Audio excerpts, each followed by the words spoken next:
Okay. Hi, everyone. Want to welcome everyone to our SheSpeaks series. This is a new series that the marketer is now producing. The aim of this series is to host conversations with our various members. Our members come from all different companies, walks of life, backgrounds, and we just want to amplify those voices. And those are the voices of women in marketing. This series will provide tools and tips, ideas that help accelerate the results of our peers and deliver insights that inspire empathy and drive change across the marketing industry and across our personal work lives. So I would like to introduce you all to Eno Serwaax, which is our guest for today. Eno is a music marketing specialist, and I have a couple of facts here I want to share about Eno's superpower is that she basically is mastering Pinterest as an SEO tool. She was able to grow one of her SEO or her Pinterest pages to 200K plus, which is a major feat. Little people, not everyone knows that Pinterest is such a SEO superpower, and this is something that Eno is incredible at. So we definitely want to get more into that and or hear from her how she capitalizes on that. Another thing is that Eno, as a music marketing specialist, she has consulted with some really great names like Tyler, the Creator, and Trinata, which I'm not as familiar with, but that's because I'm kind of a dork and I don't know all about all these awesome musicians. But she was throwing out some awesome names, and I think that's super, super duper awesome. And another thing about Eno just has so many different interests, right? So she loves cooking as an art form, and she's actually competing as I don't know if I would use the word chef. You'll let us know, Eno, but we're going to put a link in the notes where you can check out the competition that Eno is currently in and vote for her if you're excited about what she's cooking. And I'm sure you will be, because she's pretty awesome and all of this stuff. So without further ado, Eno Serwaax, welcome to the SheSpeaks series. Thank you so much for the wonderful introduction. I'm happy to be here. Hello, everyone tuning in and listening, and thank you just for giving me the capacity to have this platform today. Awesome. So glad to have you here. So we're going to try to keep this concise, and we want to hit a couple of points. So one of my first questions, Eno, is just about challenges that you faced in the marketing industry. So what are some of the specific career challenges that you see yourself or other women also facing in the marketing industry? That's a great question. I would say, like, points of entry. I think it's really hard for women to be taken seriously, especially like the music industry is very difficult. Like, breaking in marketing is already difficult, but then breaking into music marketing is very hard, especially if you're independent and you're not doing the A&Ring under, let's say, like a label or even like a major label distribution or something. And it's even harder when you're trying to kind of mesh, like the Web 2 and Web 3 space. So that has been a little bit of a challenge. And then it also takes a little bit of time to kind of build up that clientele rapport base. There's a lot of trial and error. People tend to do things like the same way over and over. And it's really hard to convince them, especially as a young marketing professional, that, there are different ways that you can branch out and explore marketing that the status quo hasn't necessarily seen before. So that's what I would say for a couple of challenges. It's very much so trial and error, especially with indie artists, and kind of getting them to see, in what you have to offer, especially if you're a smaller platform. Like my one of my pages that I run, has like 18K engagement, right? But the following level is, less than 1,000. So it was hard for a little bit to kind of have that validity, because it was just like, well, there are other pages who are doing something similar, but they have a bigger following. So I had to really think about how to make myself stand out and do things a little differently. Mhm. Awesome. So I get it, right? These are challenges that I'm sure a lot of people are facing, especially, well, both in their, their personal businesses and also for the companies that they may work for. A lot of people are hesitant to try new things and to veer into like more creative things, but I think, I could see that changing. So let me ask you that next question, like, as far as creating positive change, like what would you change if you could change anything for women in marketing or for yourself in the marketing industry? What would you change? I would change the response rate, or I would change kind of how executives view potential young talent, right? Because, you know, again, it's highly competitive. People who are in these positions have been in them for a long time. The issue that I found is that, I would reach out to an executive, or I would let's say like apply to, run a campaign or something like that.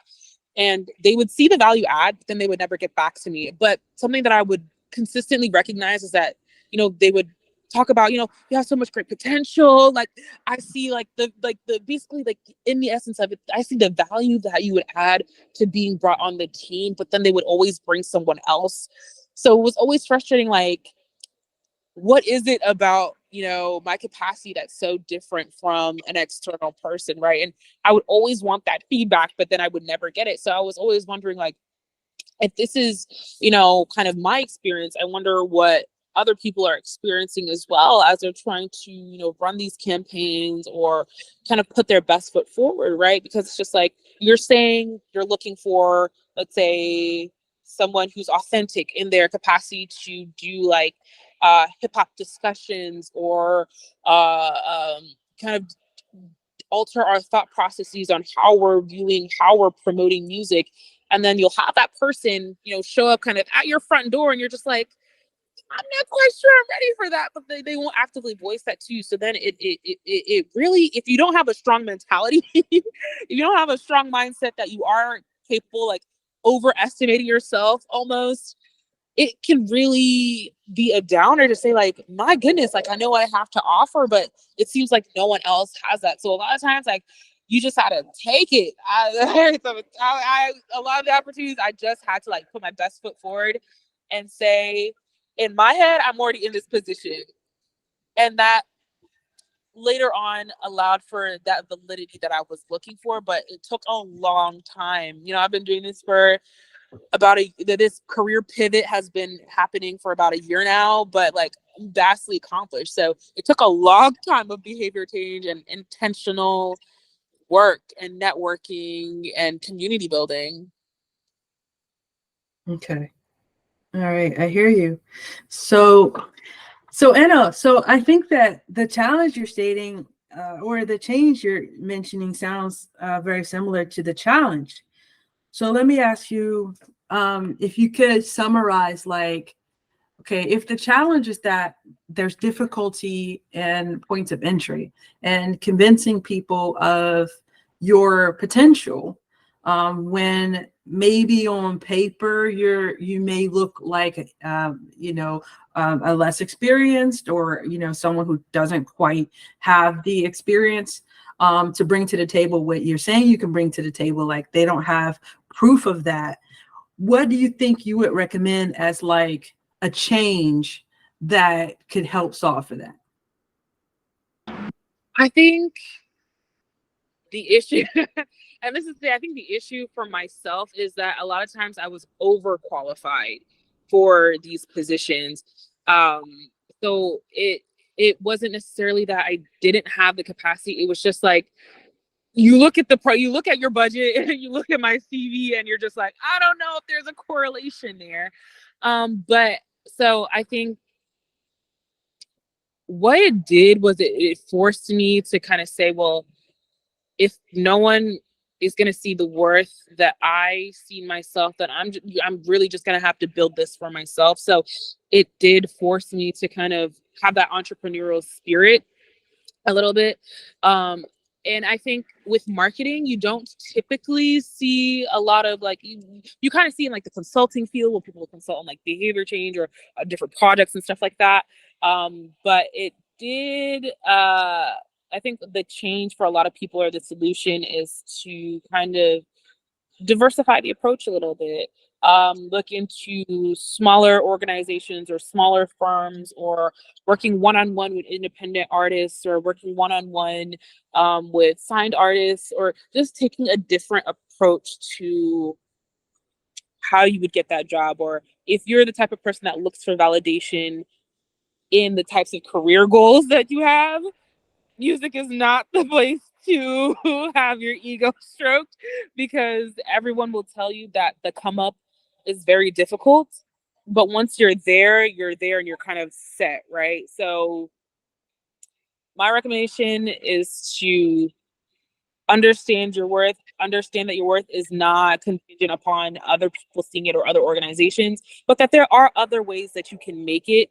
You just have to be consistent, and you have to be dedicated in that craft, because a lot of these connections that I was able to build, it was because I was consistently posting content. I was consistently putting up, artist development material. I was consistently putting up, creative means of expression with the types of people that I was interacting with. I was in those Twitter spaces. I was connecting. Like Chantel Lynn is one of my close friends now. And it's interesting to kind of see like someone I used to look up to as a child, and I remember I was going through a really hard time, and, we were in the space together, and she played one of her songs for me because she knows that was my favorite one. Right. And it's just like it was just like revolutionary to think about, like, yes, there were a bunch of no's, but all those no's set me up to look at my career and augment it in a different way. So over time.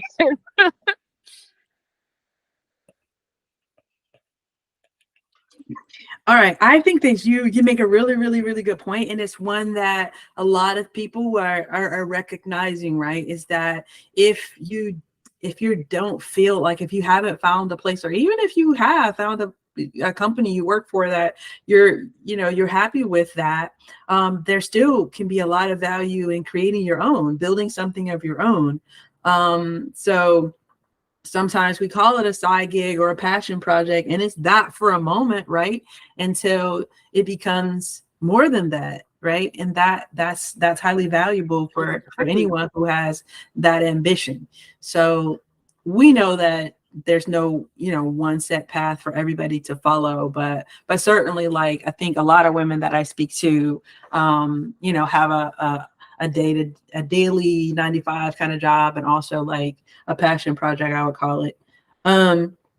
So one thing too that, so as far as like the solutions that you mentioned, I guess it's that one for sure. Is, you said, one solution is to build your own, which I think a lot of people are doing. Another solution you mentioned is to continue to search for a company that values what you are bringing to the table. And that can look like a lot of different things. Like, they may not, it could be a smaller business that, or a nonprofit, or who knows, that doesn't have the budget to pay you the high salaries, but they may, it may be a startup that's, in line with your values, that you can really thrive at and really grow from. And in that, between the two of them, between you working on your own thing and you working with that company, you can begin to build a portfolio that can be used to show the data that proves the ROI of what you are doing.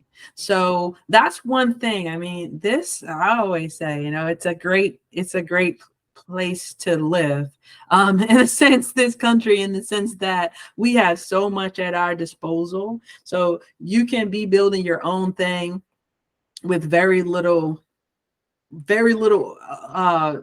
overhead, or very little cost. You just start building your own thing on the internet, and then next thing you know, you're gathering the data and able to show that and say, hey, this is what I was able to do, and this is how that will bring the value that will bring to your company, as you said. So Definitely. And that consistent engagement over time, right, will build, like, I always say, like, it's better to lose out early, whether it be like, if you take things off a pedestal, right? So if you're going into this saying, like, specifically, I speak from a music standpoint, right? If you're going into the music industry specifically trying to say, like, I'm trying to get rich, you are in it for the wrong reasons. Like, yes, the money is there and it is at people's disposal, but that should not be at the forefront, right? So what I had to do was take money off of the pedestal, right, and say, well, lose out in the beginning so you can win big later, right? So focus specifically on, like, the connections that you're trying to build. Be very intentional, but also, again, be authentic, right? So for example, like, being able to interact with, like, the Van Gogh Museum, that's, I believe, in, I'm not even going to say where it's located because I forget off the top of my head, or like Calm, because I'm very much a mental health advocate, right? So, Mhm. and knowing the person who runs, being able to build that relationship with the person who runs the social media page, and, kind of bouncing ideas back and forth off of each other, and knowing these people at these executive labels, and being able to build those relationships is so important, because now it's like, okay, if I were able to, if a position became available, or a project became available, it's like, oh, well, we already have this individual who we've been connected with that's viable for this, instead of just, like, coming in off of the go and saying, well, I know I'm good enough. You should know too, because they really don't. So it's really about, like, a lot of people that I've, been in these discussions with, a lot of times the main focus is community building, connection building, because you could be building your own thing, but then how you're interacting with all these smaller or medium or large conglomerates, it's what's going to help you, propel. Because I always say, you never know who you're talking to. Realistically, you never know who you're rubbing shoulders with. So if you put your best foot forward, even if it's just one connection, you don't know where that one connection is going to take you. Mhm. Mhm. All right. Absolutely. So what I hear you saying is that, you told us what you think is one of the huge challenges, but then you also told us that you have pretty much a good idea of what the solutions are. But you said that, it takes time.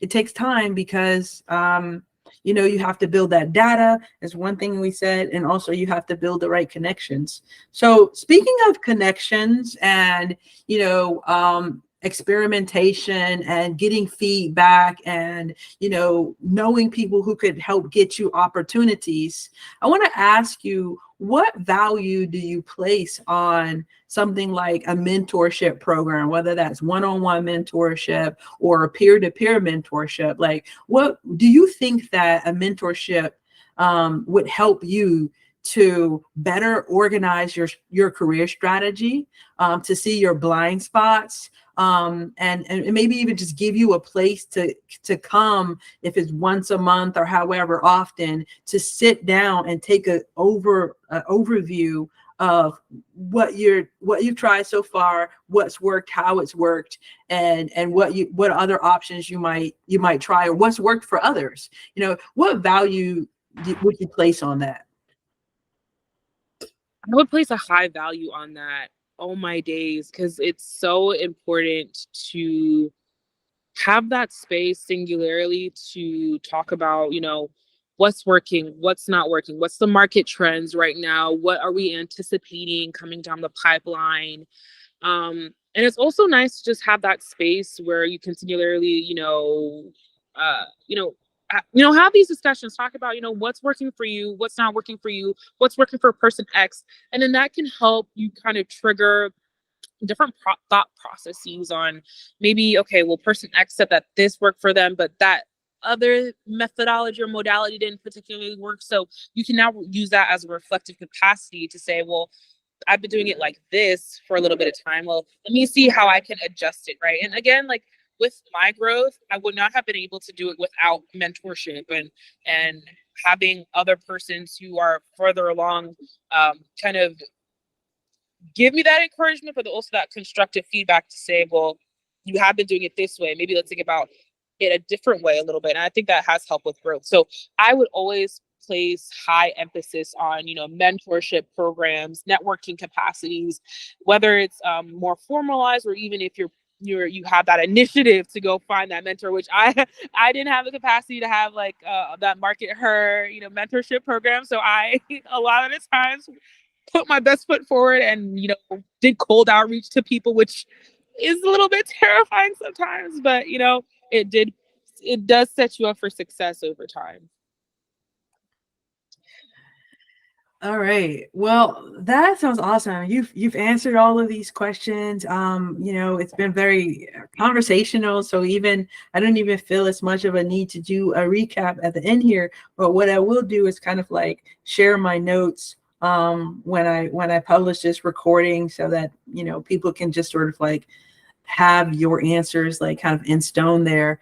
And besides that, I can just say, like, it's always awesome to talk to you. Besides us just chatting it up about all of our common interest, you're an awesome person that I get a lot of feedback from. I love it. I love connecting with other women in marketing, because it's always great to get different perspectives and to, as I said before, like just see some of those blind spots or other possibilities of what you can do. So I thank you so much for coming on this series. You're actually my first guest on this series, and it's been quite a pleasure. Oh, I didn't even realize. Yep. Well, thank you so much for having me. This was so amazing. And it, like you said, like it's amazing to connect with other women of color in this space, because there are so few of us, and trailblazers, who are kind of, there's no real roadmap. So you even giving me the capacity to speak here is quite revolutionary. So I want to give you your flowers while you're still here. So thank you so much, Natalie, for this invitation, so I could just ramble on about my little interests. Awesome. Well, it's been awesome, and I can't wait to catch up with you some more, just over all of our other stuff, our cooking and our sketch noting and whatever other things we love talking about. So definitely. I will follow up with you within the next couple of weeks as well. So thanks again, and enjoy the rest of your evening. You as well, and make sure to stay hydrated. I will. Right. I definitely will. All right. Bye-bye. Bye-bye.